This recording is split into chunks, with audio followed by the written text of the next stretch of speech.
Et bonjour à toutes et à tous, bienvenue sur ma chaîne Bien-être Harmonie. Je vous fais cette courte vidéo parce que je voulais vous parler d'un sujet qui revient très fréquemment dans mes accompagnements.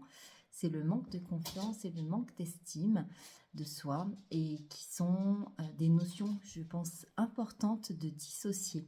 On peut très bien avoir une très bonne estime de soi et manquer de confiance et inversement. Donc je voulais juste, dans cette capsule, vous éclairer très rapidement la différence, vous éclairer pardon, sur les différences effectivement entre la confiance en soi et l'estime de soi. Donc la confiance en soi, en fait, ça va vraiment être la confiance plutôt dans le faire, confiance en nos compétences, confiance sur le fait qu'on est capable de faire ou de demander de l'aide aussi, hein, bien sûr, mais en tout cas avoir cette compétence d'être plutôt dans l'action, de passer à l'action, et cette notion de mouvement.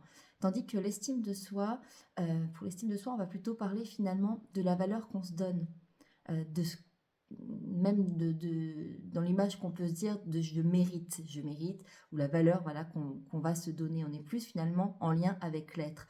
Donc vraiment pour déterminer, vraiment distinguer les deux, la confiance, on est vraiment dans le faire, dans l'action, tandis que l'estime de soi, on est vraiment dans l'être, qui on est, la valeur de voilà, qui on est, quels que soient les événements extérieurs, quelles que soient les critiques, on sait qui on est, on reste les pieds sur terre, etc. Pour une personne qui aura une bonne estime d'elle, c'est également la valeur, par exemple, de son travail, de ce qu'elle est, de ce qu'elle propose.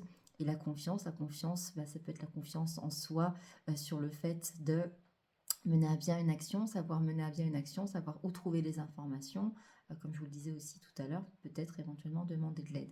La confiance aussi, elle peut être très contextuelle. Donc on peut avoir confiance en soi dans un domaine d'activité et puis beaucoup moins dans un autre. Par exemple, quelqu'un peut avoir une très forte confiance en soi au niveau du professionnel, et alors que sur l'aspect personnel, ça va être beaucoup plus compliqué.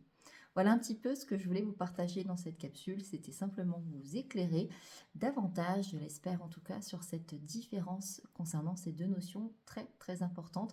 Et je reviendrai donc dans une prochaine petite capsule avec des tips pour pouvoir augmenter votre niveau de confiance en vous et votre niveau d'estime de vous. Je vous dis à très bientôt.